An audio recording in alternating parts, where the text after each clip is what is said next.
The Man Who Died Twice, a gripping detective mystery for YouTube audio. What if the body lying in the morgue had already been buried 3 years ago?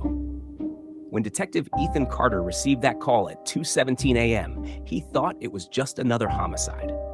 He was wrong, because before sunrise, he would uncover a secret so disturbing that every witness would wish they had never spoken. This is The Man Who Died Twice. Rain hammered against the windows of Greystone Police Department as Detective Ethan Carter arrived at the city morgue. Dr. Amelia Ross stood beside a covered body. "You need to see this," she whispered. She pulled back the white sheet. A middle-aged man stared blankly at the ceiling. There was a single stab wound to the chest. Nothing unusual, until Amelia handed Ethan a file. The fingerprints matched perfectly. "Match who?" She swallowed. "Daniel Harper." Ethan frowned. "That's impossible." "It gets worse." Amelia opened another folder. A death certificate. Daniel Harper, declared dead. 3 years earlier, buried. Case closed.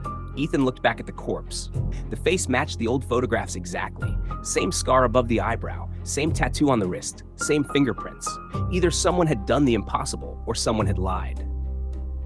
The cemetery confirmed the burial. A coffin still rested beneath Daniel Harper's gravestone.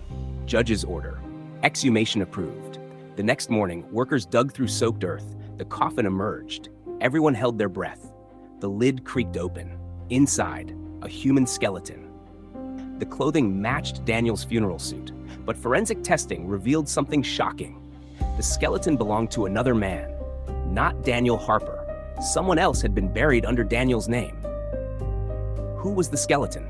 DNA tests identified him, Michael Reeves, a convicted fraudster who disappeared 4 years ago.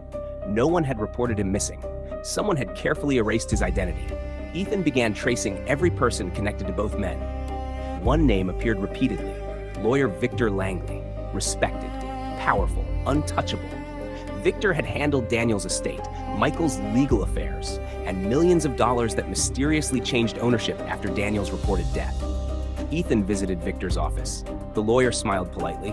"I'm afraid you've wasted your trip. You represented Daniel Harper many years ago. You also represented Michael Reeves." Victor paused. "I don't remember every client." His smile remained, but his eyes changed. Cold, calculating, fear. That evening, someone broke into Ethan's apartment. Nothing was stolen, except one file, the DNA report. A warning.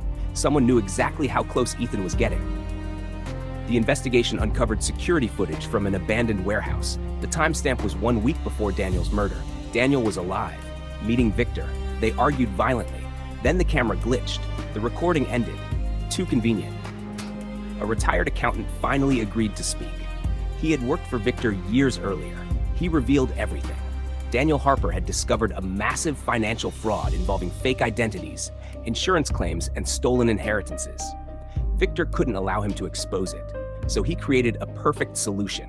Declare Daniel legally dead, replace his body with Michael Reeves, transfer Daniel's fortune, hide Daniel under a new identity until the money disappeared. But criminals rarely trust each other forever. Years later, Daniel demanded his share. Victor refused. The argument at the warehouse was their final meeting. Victor stabbed him, disposed of the body, and believed history would never question a man who had already died. There was only one problem. Fingerprints never forget. Victor was arrested 2 days later. The financial network collapsed.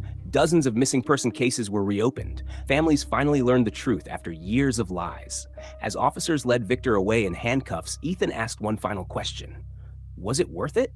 Victor looked toward the police car, then quietly answered, "I got away with it for 3 years." Justice arrived, late, but not too late. Some mysteries are solved by evidence. Others, by the mistakes criminals believe no one will ever notice. And sometimes the dead don't stay buried. Because the truth always finds a way back. The end. If you enjoyed this mystery and want to hear more gripping detective stories filled with shocking twists, unsolved secrets, and unforgettable investigations, don't forget to like this video, leave a comment with your theories, and subscribe to the channel so you never miss the next case. Thank you for listening, and I'll see you in the next mystery.